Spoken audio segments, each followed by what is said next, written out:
Have you guys seen like COVID impact other things like community plans or EIRs? Not yet, I would say, because again, those can be pretty long range documents. Community plans stick around for a long time. We're still using a lot of community plans that were approved in the 80s or the 90s. So, I think putting specific regulations in there that relate to COVID, we might not see, but I've at least heard talk, with people at the city, people who work in development, other types of things about, reassessing the amount of open space required per unit kind of thing. Like when you're living in an apartment and you're stuck in an apartment, is 50 square feet of open space enough for you if you're in a situation like this? I think to that question, I do think that I don't know this for a fact, but there were like some timelines and stuff that the city were saying at the beginning of the year. You know what I mean? Like, we're going to publish the EIR for the downtown community plan this summer, or we're going to have drafts out and take it to CPC by the fall, or different things like that. That it's hard to say because these kind of timelines often get pushed back by the city, and it could have been from some staffing changes or different things like that, but also I'm sure there was some issues to kind of not being able to assemble everybody for meetings and different things at first that have impacted some of those timelines where like there's a lot of talk about the downtown community plan, DTLA 2040, that would do some really cool things like take away all parking minimums or things like that, but also would upset some things that people kind of like, I guess, just with path dependence or whatever, like certain systems that people are used to, like the TFAR program, the transfer of floor area program, which is, basically like a transfer of development rights program in the city of LA that allows people in certain areas, like in downtown, to purchase extra development rights from the city, right? And they're looking at kind of different models for that now, instead of it just being a straight up you're buying this floor area from the city. It's like bonus system where you would get extra floor area, extra development potential if you're doing things the city likes, like undergrounding your parking, adding affordable housing units, etc.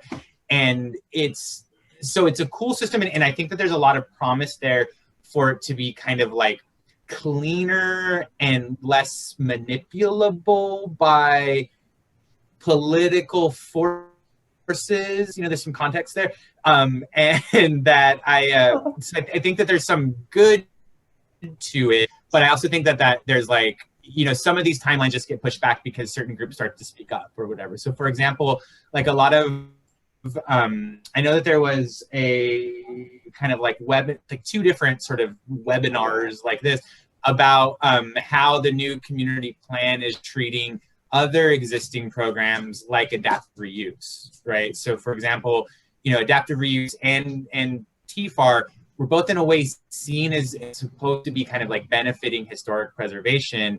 And some folks worry that kind of some of the changes therein might not like emphasize or give the same benefits to his preservation, and there's some concern about that. So I think, I don't know if it's like COVID related or just the necessary kind of messy part of policy making of kind of getting folks on board.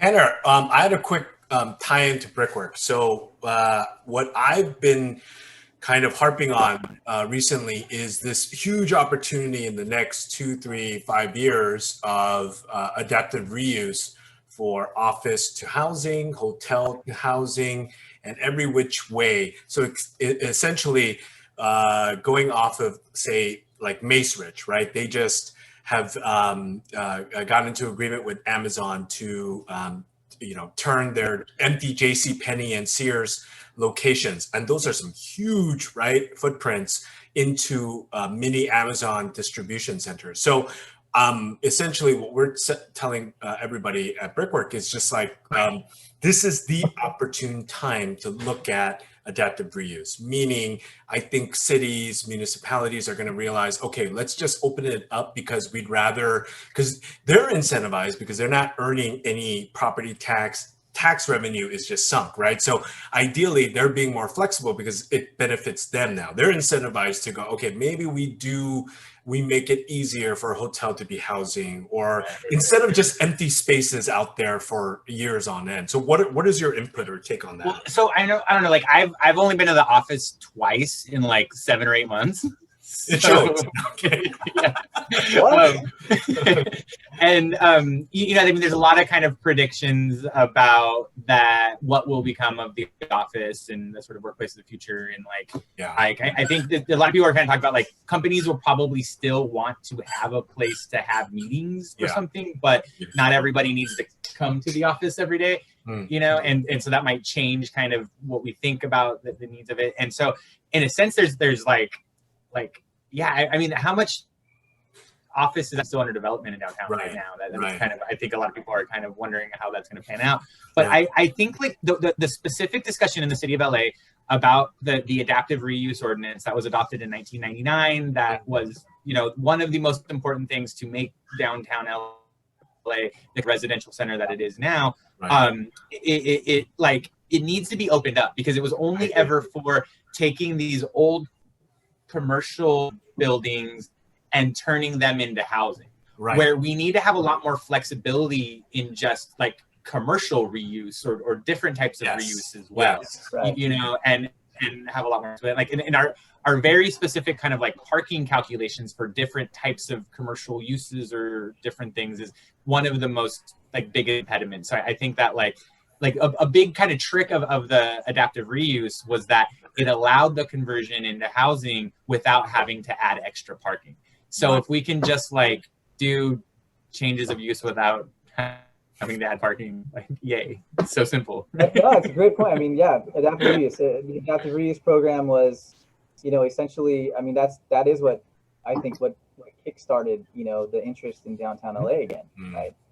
And certainly coming into an existing building, not having to worry about parking it, right, converting it to residential. Open space requirements also out the window, not necessary. You know, you're just limited on a total floor area per unit, right? Is essentially what you're limited on with adaptive reuse. But I mean, if you can take that concept, right, and apply it in multiple different ways, I mean, what a great idea,